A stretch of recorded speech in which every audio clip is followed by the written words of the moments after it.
രവിചന്ദ്രൻ, ഇവിടെ ആദ്യം ശോഭാ സുരേന്ദ്രൻ ഉന്നയിച്ച വളരെ പ്രധാനപ്പെട്ട ഒരു ആരോപണം, അത് പിന്നീട് ഈ ആരോപണത്തിലുള്ള വ്യക്തി ആരാണെന്ന് കോൺഗ്രസ് KPC അധ്യക്ഷൻ കെ സുധാകരൻ അത് തുറന്നു പറയുന്നു, EP-യുടെ പേരടക്കം. ഏറ്റവും ഒടുവിൽ ഈ വിഷയവുമായി ബന്ധപ്പെട്ട് അന്ന് രാവിലെ, തെരഞ്ഞെടുപ്പിന്റെ അന്ന് രാവിലെ EP ജയരാജൻ താൻ തന്നെ ആണ് ആൾ, താൻ ഈ പറഞ്ഞതുപോലെ കണ്ടിട്ടുണ്ട് BJP നേതാവിനെ എന്ന് വ്യക്തമായി കൊണ്ടുവരുന്നു. അതിനുശേഷം ഇപ്പോൾ എന്തർത്ഥത്തിലാണ് ഇതൊരു ഗൂഢാലോചനയാണ്, മാധ്യമപ്രവർത്തകരെ കൂടി ഉൾപ്പെടുത്തിക്കൊണ്ടുള്ള ഒരു ഗൂഢാലോചനയാണ് എന്ന വിശദീകരണം ജയരാജന്റെ ഭാഗത്തുനിന്നുണ്ടാവുന്നത്?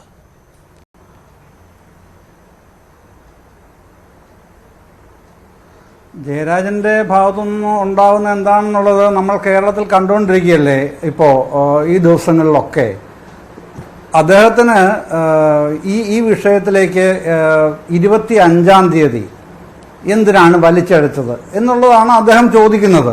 അന്ന് മാധ്യമങ്ങൾ മുഴുവൻ ചോദിച്ചത് എന്തുകൊണ്ട് ജയരാജൻ മറുപടി പറയുന്നില്ല, ഇങ്ങനത്തെ ആരോപണം വന്നിരിക്കുന്നു, ജയരാജൻ എന്തുകൊണ്ട് മറുപടി പറയുന്നില്ല എന്നാണ് മാധ്യമങ്ങളുടെ അന്വേഷണം ഉണ്ടായത് തെരഞ്ഞെടുപ്പിൻ്റെ തലേന്ന് രാത്രി അല്ലെങ്കിൽ ഉച്ചയ്ക്ക് ശേഷം മുതൽ.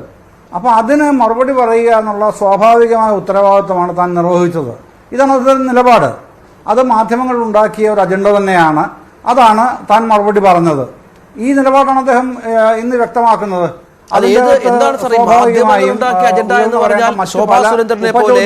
വളരെ പ്രധാനപ്പെട്ട ഒരു BJP നേതാവ്, ആലപ്പുഴയിലെ സ്ഥാനാർത്ഥി ഇങ്ങനെ ഒരു കാര്യം പറയുന്നു.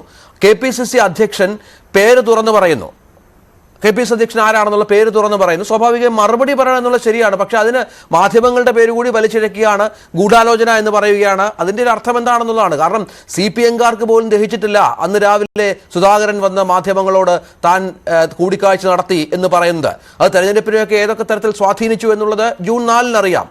ആ തലത്തിൽ CPM പോലും പ്രതിരോധത്തിലായിരിക്കുമ്പോഴാണ് വീണ്ടും ന്യായവാദവുമായി വരുന്നത് ജയരാജൻ.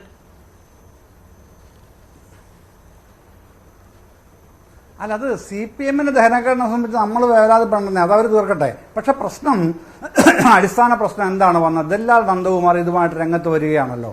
ദല്ലാൽ നന്ദകുമാർ എന്താണ് ഇതുമായി ബന്ധപ്പെട്ട് ഉന്നയിച്ച പ്രധാനപ്പെട്ട വിമർശനം എന്തായിരുന്നു? പിന്നെ ശോഭാ സുരേന്ദ്രൻ എന്തിനാണ് പണം വാങ്ങിച്ചത് എന്നുവരെ അയാൾ പറഞ്ഞു കഴിഞ്ഞു. അയാൾ പറയുന്നതനുസരിച്ചാണെന്നുണ്ടെങ്കിൽ, അയാൾ പറയുന്നതിന് ഞാൻ ഒരു കാരണവശാലും അക്നോളജ് ചെയ്തുകൊണ്ടല്ല വർത്തമാനം പറയുന്നത്, ഞാൻ ആ മനുഷ്യൻ പറയുന്നത് മാത്രമാണ് കോട്ട് ചെയ്യുന്നത് കേട്ടോ. അയാൾ പറഞ്ഞത് പുതുച്ചേരി ലഫ്റ്റനന്റ് ഗവർണർ ആകാൻ വേണ്ടി 1 കോടി രൂപ BJP നേതാക്കൾ കൊടുക്കണം, അതിൽ 80 കയ്യിലുണ്ട്, 20 വേണം, അതാണ് ഇപ്പോഴത്തെ ആവശ്യം. അതാണ് 10 ലക്ഷം രൂപ താൻ വസ്തുവിൻ്റെ അഡ്വാൻസിനായിട്ട് കൊടുത്തത്. പിന്നെ വടക്കാഞ്ചേരിക്കടുത്ത് തൃശ്ശൂരാണല്ലോ അവരുടെ തറവാട്, അവിടുത്തെ അവരുടെ പിന്നെ ഭൂമിയാണ് കൊടുക്കാൻ ഉദ്ദേശിച്ചത്. ഇത്രയും കാര്യങ്ങളാണ് പറയുന്നത്. അപ്പോൾ പുതുച്ചേരി ലഫ്റ്റനന്റ് ഗവർണർ ആകാനായിട്ട് BJP-യുടെ സംസ്ഥാന വൈസ് പ്രസിഡന്റായി പ്രവർത്തിക്കുന്ന ശോഭാ സുരേന്ദ്രൻ എന്ന വൈബ്രന്റ് ആയിട്ടുള്ള വനിതാ നേതാവിന് 1 കോടി രൂപ സ്വന്തം പാർട്ടിക്കാർക്ക് കോഴ കൊടുക്കേണ്ട സാഹചര്യമുണ്ട് എന്ന് പറഞ്ഞ ഈ ദല്ലാൽ നന്ദകുമാർ പറഞ്ഞ കാര്യം ഇവിടെ ചർച്ചയാവുന്നില്ല. അത് വാസ്തവത്തിൽ വലിയ വിഷയമല്ലേ നമ്മൾ ചർച്ച ചെയ്യേണ്ടത്? ആ വിഷയം ചർച്ചയാവുന്നില്ല. ആവട്ടെ, ഇരിക്കട്ടെ. ഇത് ശോഭാ സുരേന്ദ്രൻ അത്ര പിന്നെ ആ ഇലക്ഷൻ രംഗത്ത് നിൽക്കുമ്പോഴേക്ക് ആലപ്പുഴയിലെ സ്ഥാനാർത്ഥിയാണ് ശോഭാ സുരേന്ദ്രൻ, അങ്ങനെ അവരെ ഉപദ്രവിക്കുന്നില്ല എന്ന് വെച്ചു എന്ന് അത്ര ഒരു ന്യായം, തൊഴിൽ ന്യായം വേണം നമുക്ക് അംഗീകരിക്കാം. പക്ഷേ ഈ പിറ്റേ ദിവസം ജയരാജൻ പറയുമ്പോൾ പോളിംഗിന്റെ ദിവസം തലേദിവസം മാധ്യമ ഗൂഢാലോചനയുടെ കാര്യമല്ലല്ലോ, അതല്ലേ താങ്കൾ ചോദിച്ചത്. അത് തലേദിവസം മാധ്യമങ്ങളാണ് ആവശ്യപ്പെടുന്നത്, അത് ഗൂഢാലോചനയാണെന്നല്ല. മാധ്യമങ്ങൾ എന്തുകൊണ്ട് മറുപടി പറയുന്നില്ല, ജയരാജനെതിരെ ഉന്നയിക്കപ്പെട്ട ഈ ആരോപണങ്ങൾക്ക് എന്തുകൊണ്ട് അദ്ദേഹം മറുപടി പറയുന്നില്ല എന്നുള്ളതാണ് മാധ്യമ ചർച്ചകൾ വരുന്നത്. ഞാനതിനെ ഗൂഢാലോചന എന്ന പേര് ഞാൻ പറഞ്ഞില്ല, അദ്ദേഹം പറഞ്ഞതാണ്. ഞാനതിനെ ഗൂഢാലോചന എന്ന പേരൊന്നും ഞാൻ ഉപയോഗിച്ചിട്ടില്ല ഇപ്പോൾ ഈ ചർച്ചയിൽ. പിന്നെ അതിൽ മാധ്യമങ്ങൾ ഇങ്ങനൊരു നിലപാട് സ്വീകരിച്ചു, എന്തുകൊണ്ട് മറുപടി പറയുന്നില്ല, അതിനാണ് താൻ മറുപടി പറഞ്ഞത് പോളിംഗിൻ്റെ അന്ന്. അതാണ് ജയരാജൻ്റെ നിലപാടായിട്ട് പറഞ്ഞത്. രണ്ടാമത്തെ മറ്റൊരു കാര്യം, പ്രധാനപ്പെട്ട കാര്യം എന്ന് പറയുന്നത്, കഴിഞ്ഞ വർഷം മാർച്ച് 5-ന് നടന്ന സംഭവത്തെക്കുറിച്ചാണ് ഇപ്പോൾ പിറ്റേ വർഷം ഇടയ്ക്ക് ഇലക്ഷനിങ്ങിൻ്റെ അവസാനം എടുക്കുമ്പോൾ പോളിംഗിൻ്റെ തൊട്ട് തലേ ദിവസം വലിയ വാർത്താ സ്ഫോടനമായിട്ട് വരുന്നത്. അതാണ് മറ്റൊരു കോണ്ടെക്സ്റ്റ് എന്ന് പറയുന്നത്. ഇതെല്ലാം കൂടെ വെച്ചാണ് അദ്ദേഹം പറഞ്ഞത്. അല്ല, അദ്ദേഹം പറഞ്ഞത് ഭയങ്കര രസകരമായിരുന്നു, നമ്മളെല്ലാം കേട്ടതല്ലേ. അതായത് ആക്കുളത്ത് ഈ ഫ്ലാറ്റൊക്കെ ഈ ആക്കുളത്തെ ഈ ഫ്ലാറ്റ് എനിക്ക് അറിയാവുന്ന ഫ്ലാറ്റാണ്. കാരണം അങ്ങനെ ഒരു ഹൈവേ കൂടെ പോകുമ്പോൾ നേരെ കയറി ചെല്ലാവുന്ന ഫ്ലാറ്റൊന്നുമല്ല. അല്പം ഒന്ന് ഇടവഴി ഒന്ന് കയറി ബൈ റോഡ് കയറി ചെന്ന് കയറണം. അവിടെ യാദർശികമായ ഒരു നേതാവിനെ കാണുന്നു. ആ ഫ്ലാറ്റിന്റെ സെക്യൂരിറ്റി എന്ന് പറഞ്ഞാൽ അവിടെ സെക്യൂരിറ്റിയുടെ അനുവാദം വാങ്ങണം. ഈ അനുവാദം ചോദിച്ച് ഈ ഫ്ലാറ്റിന്റെ ഉടമസ്ഥനെ ഫോണിൽ വിളിക്കണം. അല്ലാതെ ഒരാൾക്ക് അവിടെ കടന്നു ചെല്ലാൻ പറ്റാത്ത സുരക്ഷാ സംവിധാനമൊക്കെയുള്ള ഫ്ലാറ്റാണ്. അപ്പോൾ അങ്ങനെ തെരഞ്ഞെടുപ്പിന് ദിവസം ഈ അദ്ദേഹത്തിന്റെ സംസാരം പോലും അപഹാസ്യമായ രീതിയിലായിരുന്നു, നിസ്സാരവൽക്കരിക്കുന്ന രീതിയിലായിരുന്നു എന്നുള്ളതും വളരെ പ്രധാനപ്പെട്ട പ്രശ്നമാണ്. ഒരു വിഷയത്തെ അവതരിപ്പിക്കുമ്പോൾ ആ ഗൗരവത്തോടു കൂടി അദ്ദേഹം അതിനെ കണ്ടില്ല എന്നൊരു പ്രശ്നവുമുണ്ടല്ലോ.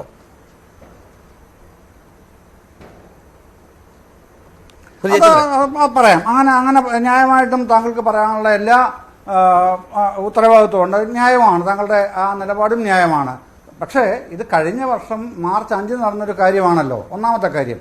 ആ കാര്യമാണ് ഈ വർഷം 2023 നടന്ന കാര്യം 2024 തെരഞ്ഞെടുപ്പുമായി ബന്ധപ്പെട്ട് ചർച്ചയാവുന്നു.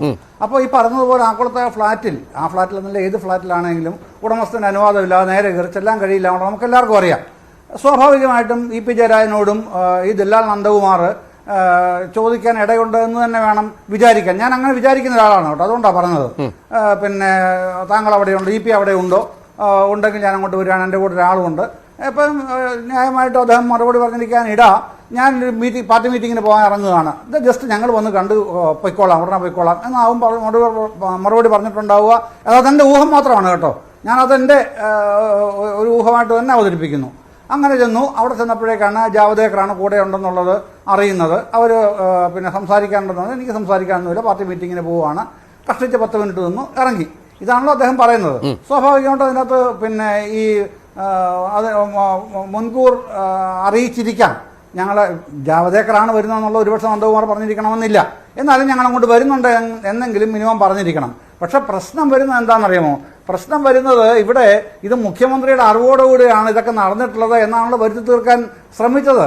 വളരെ ആവേശകരമായി അതിനാണല്ലോ ശ്രമിച്ചത്, ഇലക്ഷൻ്റെ തൊട്ടടുത്ത ദിവസം ശ്രമിക്കുന്നത്. അവിടെയാണല്ലോ അതൊരു പൊളിറ്റിക്കൽ പ്ലോട്ടായി മാറുന്നത്. അങ്ങനെ പൊളിറ്റിക്കൽ പ്ലോട്ട് എന്തിനാണ് ഉണ്ടാക്കുന്നത്? ആ പൊളിറ്റിക്കൽ പ്ലോട്ട് ജയരാജൻ സൃഷ്ടിച്ചതെന്ന് അങ്ങ് പറയുകയാണ്. പിന്നെ എന്നിട്ട് ഈ പൊളിറ്റിക്കൽ പ്ലോട്ടിനെ എന്തുകൊണ്ട് ജയരാജൻ ആൻസർ പറയുന്നില്ല എന്ന് ചോദ്യ ശരങ്ങൾ അങ്ങ് നിരന്തരം എഴുതി വിടുകയാണ്. LDF കൺവീനറാണ്, CPM-ന്റെ കേന്ദ്ര കമ്മിറ്റി അംഗമാണ്, തെരഞ്ഞെടുപ്പിൻ്റെ അവസാന ഘട്ടത്തിൽ എത്തി നിൽക്കുകയാണ്. അപ്പോഴാണ് ചോദിക്കുന്നത് തലേദിവസം എന്തുകൊണ്ട് ഇ.പി. മറുപടി പറയുന്നില്ല. അപ്പോൾ അദ്ദേഹത്തിൻ്റെ പ്രശ്നം ഇതാണ്, അതിനാണ് ഞാൻ മറുപടി പറഞ്ഞത്, അത്രയേ ഉള്ളൂ. ഇതാണ് പറയുന്നത്. ഇനി ബാക്കി കാര്യങ്ങൾ ഇത് സംബന്ധിച്ച് എന്താണ്, ജാഗ്രത കുറവുണ്ടായോ, ശാസിക്കേണ്ട കാര്യമാണോ, അത് പരസ്യമായി ശാസിക്കണമോ, പിന്നെ പാർട്ടിക്കകത്തുള്ള ശാസനയാണോ എന്നൊക്കെയുള്ളത് ആ പാർട്ടിയുടെ കേന്ദ്ര സമിതി തന്നെയാണ്, കേന്ദ്ര കമ്മിറ്റി തന്നെയാണ് തീരുമാനിക്കേണ്ടത്. അല്ല, അദ്ദേഹം പറഞ്ഞത് ഒരുപക്ഷെ നടപടി ഉണ്ടായേക്കാം എന്ന വാർത്തകൾക്ക് അദ്ദേഹത്തിന്റെ മറുപടി ഉണ്ടായിരുന്നു. നമുക്ക് ആ ബൈറ്റ് കൂടി ഒന്ന് കേൾക്കാം. അദ്ദേഹം പറഞ്ഞു വെക്കുന്നത് ഒരു ദിവസത്തെ ആയുസ് മാത്രമേ ഉള്ളൂ. അത്ര ആത്മവിശ്വാസത്തോടു കൂടിയാണ് കേന്ദ്ര കമ്മിറ്റി അംഗമായ ജയരാജൻ ഈ വിഷയത്തെ, മുഖ്യമന്ത്രി പോലും ജാഗ്രത കാട്ടിയില്ല എന്ന് പറഞ്ഞ വിഷയത്തെ അദ്ദേഹം സമീപിക്കുന്നത്. ആ വാക്കുകൾ കൂടി ഒന്ന് കേൾക്കാം. ഏത് പാർട്ടി വിശദീകരണം? അതിൽ നിങ്ങൾ ഉണ്ടാക്കിയതല്ലേ? ഞാൻ പറഞ്ഞു, ഇന്ന് നിങ്ങൾ ഉണ്ടാക്കിയതല്ലേ? എന്താ എന്നെ പുറത്താക്കാൻ പോകുന്നു, നടപടിയെടുക്കാൻ പോകുന്നു? നിങ്ങളുണ്ടാക്കിയ പത്രക്കാരുണ്ടാക്കിയതല്ലേ? നിങ്ങൾ ആശ്വസിച്ചോളൂ. ആ വാർത്ത പ്രസിദ്ധീകരിച്ചതിൻ്റെ പേരിൽ നിങ്ങൾക്ക് ആശ്വാസം കിട്ടുമെങ്കിൽ നിങ്ങളുടെ ആശ്വാസത്തിന് ഞാൻ തടസ്സം നിൽക്കുന്നില്ല. പക്ഷെ അതിന് ആയുസ് കുറവായിരിക്കും. ശ്രീ ജയചന്ദ്രൻ, ഇവിടെ ഒരു ലോക്കൽ സെക്രട്ടറിയോ, ഇപ്പോൾ നമുക്കറിയാം കോൺഗ്രസിനെതിരെ എല്ലാവരും BJP-യിലേക്ക് പോകുന്നു, BJP-യുമായി ചർച്ച നടത്തുന്നു. ഈ സുധാകരനെതിരെ വരെ ഈ തെരഞ്ഞെടുപ്പ് കാലത്ത് ഉടനീളം പ്രചരണം നടത്തിയ ഒരു പാർട്ടിയാണ് CPM എന്ന് പറയുന്നത്. ഇടതുപക്ഷം എന്ന് പറയുന്ന പ്രചരണത്തിന്റെ പ്രധാനപ്പെട്ട കാതൽ. ഞാൻ ഈ കേരളം മുഴുവൻ സഞ്ചരിച്ചതാണ് ഈ തെരഞ്ഞെടുപ്പ് കാലത്ത്. അവിടുത്തെ എല്ലാ യോഗങ്ങളിലും എല്ലാ ചർച്ചകളിലും പറഞ്ഞു വെച്ചുകൊണ്ടിരുന്നത് ഇന്നത്തെ കോൺഗ്രസ്, നാളത്തെ BJP എന്ന തരത്തിലായിരുന്നു.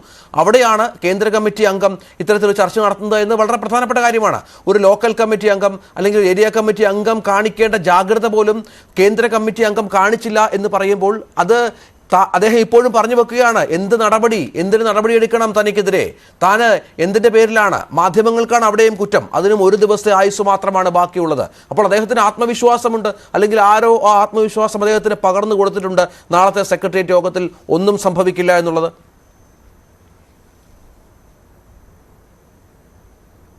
CPM-ന്റെ ഘടന അറിയുന്ന ആർക്കും അറിയാം നാളത്തെ സെക്രട്ടേറിയറ്റിലൊന്നും സംഭവിക്കില്ല എന്നുള്ളത്. ഞാനും അങ്ങനെ തന്നെ ഉറച്ച് വിശ്വസിക്കുന്ന ആളാണ്. അങ്ങനെ CPM-ന്റെ രാഷ്ട്രീയ ഘടന, സംഘടനാ ഘടനയൊന്നും അങ്ങനെ അല്ലെന്നേ. അതുകൊണ്ട് തന്നെ അതൊന്നും ഇപ്പൊ ഞാൻ പറഞ്ഞില്ലേ, ഇതിപ്പോ ഈ കഷ്ടിച്ച് ഒരാഴ്ച മുമ്പാണല്ലോ അസം മുഖ്യമന്ത്രിയും പഴയ കോൺഗ്രസ് നേതാവുമായ ഹിമന്ത ബിശ്വ ശർമ്മ ഇവിടെ വന്ന് പറഞ്ഞത് 2 മാസം മുമ്പ് വരെ കേരളത്തിലെ കോൺഗ്രസ് നേതാക്കളുമായി ചർച്ച സജീവമായിരുന്നു, കോൺഗ്രസ്സുകാർ BJP-യിലേക്ക് വരുന്നത്. അപ്പോൾ അതൊക്കെ ഏറെങ്ങനെ നിൽക്കുന്നുണ്ട്. പിന്നെ സുധാകരനുമായി താങ്കൾ പറഞ്ഞ സുധാകരനുമായി ബന്ധപ്പെട്ട വിഷയങ്ങൾ അടക്കമുള്ളതൊക്കെ ഉണ്ട്. അപ്പോഴാണ് ഈ കഴിഞ്ഞ വർഷത്തെ സാധനം പുതിയ പ്ലോട്ടായിട്ട് വരുന്നത്. എന്താണ് ഞാൻ ചോദിക്കട്ടെ, ഇപ്പോൾ ഈ രാഷ്ട്രീയ നേതാക്കൾ അടക്കമുള്ളവരൊക്കെ നമ്മളൊക്കെ ഈ മാധ്യമരംഗത്ത് നിൽക്കുമ്പോൾ നമുക്കറിയാമല്ലോ, എത്രയോ പേരെ കാണുന്നു, പരിചയപ്പെടുന്നു.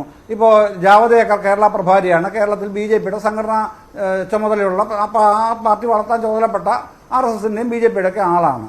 അങ്ങേരെ എത്രയോ പേരെ ഇന്നലെ മുംബൈയിൽ പറഞ്ഞില്ലേ, കേരളത്തിലുള്ള മുഴുവൻ കോൺഗ്രസ് എംപിമാരെയും ഞാൻ പേഴ്സണലി കണ്ടു, I talk to them personally എന്നാണല്ലോ പറഞ്ഞത്. അപ്പോൾ വ്യക്തിപരമായി അങ്ങനെ ഒരാൾ കാണുന്നതിലൊന്നും തെറ്റ് കാണേണ്ട കാര്യമില്ല 21-ാം നൂറ്റാണ്ടിൽ. അതൊക്കെ ഉടനെ രാഷ്ട്രീയമായ കൂട്ടുകെട്ടിലേക്ക് പോകുന്നു. ഇതാ കഴിഞ്ഞ വർഷത്തെ മാർച്ച് 5 നടന്ന ചർച്ചയുടെ ഭാഗമായിട്ട് മഹാരാഷ്ട്ര ഗവർണറായി EP ജയരാജൻ പോകാൻ പോകുന്നു, അതിൻ്റെ പ്ലോട്ടായിരുന്നു അന്ന് ഉണ്ടായിരുന്നത് എന്ന് ഇന്ന് പൊന്തിച്ചുകൊണ്ട് വരുന്നത് എന്തർത്ഥമാണുള്ളത്? 1 വർഷം കഴിഞ്ഞു, അദ്ദേഹം ഇപ്പോഴും LDF കൺവീനറാണ്, എവിടെയും പോയിട്ടില്ല. അതുകൊണ്ടാണ് മുഖ്യമന്ത്രി പറഞ്ഞത് അത്തരത്തിൽ ജയരാജന്റെ ആ മാനറിസങ്ങൾ അല്ലെങ്കിൽ പുള്ളിയുടെ ബോഡി ലാംഗ്വേജ് ഒക്കെ പലപ്പോഴും അത്തരത്തിലുള്ളതാണ്. അത് പിന്നെ ബുദ്ധിമുട്ടുണ്ടാക്കിയിട്ടുണ്ട്, പലപ്പോഴും CPM-ന് ഒക്കെ ഉണ്ടാക്കിയിട്ടുണ്ട്. പിന്നെ മുഖ്യമന്ത്രിയാണ് ഇതിൻ്റെയൊക്കെ മുഖ്യമന്ത്രിക്ക് ആവശ്യത്തിന് വേണ്ടിയിട്ടാണെന്ന് പറയുമ്പോഴാണ് അദ്ദേഹം പറഞ്ഞത്, എനിക്ക് ഈ പറഞ്ഞ വ്യക്തി എന്ന് പറയുന്നത് ദല്ലാൽ നന്ദകുമാർ, അയാൾക്ക് എന്നോടുള്ള നിലപാട് എന്താണ്, ശത്രുത എന്താണെന്നുള്ളത് ഈ നാട് മുഴുവൻ അറിയുന്നതാണ്. എന്തായാലും ലാവ്ലിൻ കേസിന്റെ പുറകിൽ എത്ര കാലം ഓങ്ങി നടന്നു, ഇപ്പം ഹിംസിച്ച് കളയൊന്നും പറഞ്ഞ് അതൊക്കെയാണ് മുഖ്യമന്ത്രി മനസ്സിൽ കരുതി വെച്ചത് പറയുമ്പോൾ. അപ്പോൾ അതൊക്കെ ഉണ്ട്. എന്നിട്ട് അങ്ങനെ ഒരാൾ മുഖ്യമന്ത്രിക്ക് വേണ്ടി ജാവദേക്കറുമായി ഒരു കൂടിക്കാഴ്ചയ്ക്ക് അരങ്ങൊരുക്കി ജയരാജനെ ഇടയ്ക്ക് നിർത്തിക്കൊണ്ട് എന്ന് വരുത്തി തീർക്കുന്നതൊക്കെ എന്ത് തരം രാഷ്ട്രീയമാണ്? അതിൻ്റെ അകത്ത് ഇങ്ങനെ അഭിരമിക്കുന്നതിൻ്റെ അകത്ത് എന്ത് യുക്തിയാണുള്ളത്? ന്യായമായിട്ടും എന്ത് യുക്തിയാണ് അതിൻ്റെ അകത്തുള്ളത്?